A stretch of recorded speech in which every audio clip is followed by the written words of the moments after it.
अगर अपनी लाइफ में कुछ बड़ा अचीव करना है तो अपनी तकदीर आपको खुद लिखनी होगी। ये कोई अर्थी नहीं है जो दूसरे उठा कर ले जाएंगे। नमस्कार दोस्तों, मैं गौतम आज फिर हाजिर हूँ आपके बीच में एक शानदार कहानी लेकर। ये कहानी है एक महिला की जिसके पति की कम उम्र में मृत्यु हो गई।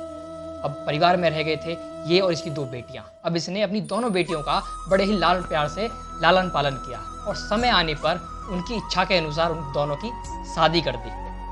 दोनों बेटियों में और माँ में बहुत ज़्यादा प्यार था।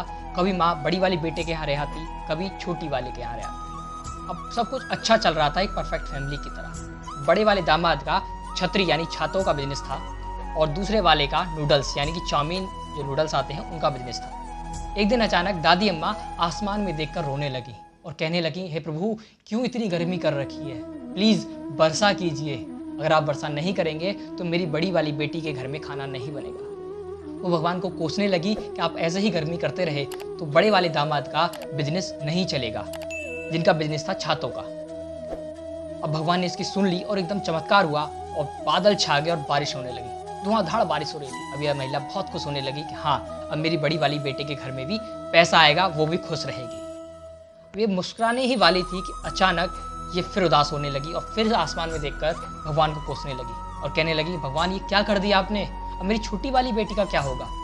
मेरे दामाद का नूडल्स का बिजनेस है और उसके यहाँ तो ग्राहक आएंगे नहीं, अगर वो सुखाएगा नहीं तो वो बेचेगा कैसे। अब ये अम्मा का रोज का रूटीन हो गया। जिस दिन बारिश होती उस दिन ये अम्मा छोटी वाली बेटी के बारे में सोचती और जिस दिन धूप निकलती है बड़ी वाली बेटी के बारे में सोचती। ये अम्मा बहुत चिड़चिड़ी रहने लगी, इसलिए मोहल्ले पड़ोस वालों ने इसका नाम रख दिया चिड़चिड़ी अम्मा। अब एक दिन अचानक साधु महाराज उसी गली से निकल रहे थे तो इनकी रोने की आवाज़ सुनी। साधु महाराज ने मोहल्ले पड़ोस में पूछा कि क्या बात है, अम्मा क्यों रो रही हैं। तो मोहल्ले वालों ने कहा कि आप इनको इग्नोर कीजिए, आप निकल जाइए अपने रास्ते, ये अम्मा तो इनका रोज का काम है, ऐसे रोती रहती है, चिड़चिड़ाती रहती है।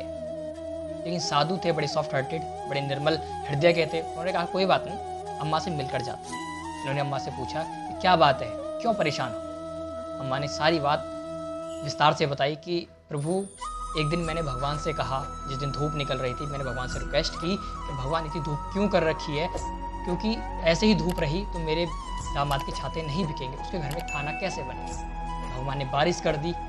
नेक्स्ट पल मुझे याद आया कि जो मेरी छोटी बेटी है उसके पति का बिजनेस है नूडल्स का, अगर नूडल्स नहीं सूखेंगे तो उसका बिजनेस कैसे चलेगा।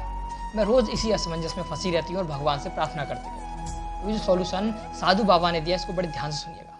साधु बाबा ने कहा कि बहुत सिंपल इलाज है इसका। जिस दिन धूप निकले उस दिन आप सिर्फ और सिर्फ अपनी छोटी बेटी के बारे में सोचें कि हाँ, उसके घर में तो पैसे आ रहे होंगे। उस दिन आप बड़ी बेटी के बारे में ना सोचें। और जिस दिन बारिश हो रही हो उस दिन आप बड़ी बेटी के बारे में सोचें कि हाँ, आज उसके घर में पैसे आ रहे होंगे। उस दिन छोटी बेटी के बारे में सोचें ही नहीं। अगर आप ऐसा करेंगे तो आप देखिएगा कुछ ही समय में आप चिड़चिड़ाना आपका बंद हो जाएगा, आप दुखी नहीं रहेंगी।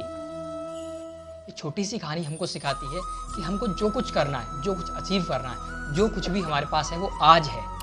आने वाली कल में क्या होगा, पीछे जो चला गया हम उसको सही नहीं कर सकते। तो आने वाले फ्यूचर के लिए हम आज से दुखी रहना क्यों स्टार्ट कर देते हैं। तो हम लोगों को सिर्फ आज पे फोकस करना चाहिए। हम खुश रहेंगे और छोटी छोटी खुशियों को सेलिब्रेट करें। अगर दुख है तो सुख भी आएगा, हम उसके लिए उत्साहित रहें। अगर दुख है तो सुख भी आएगा और सुख है तो दुख भी आएगा, हमें उसके लिए तैयार रहना चाहिए। इसी के साथ ये कहानी जो हमको सिखाती है, हम इन कहानियों से सीखें और अपनी लाइफ में इम्प्लीमेंट करें।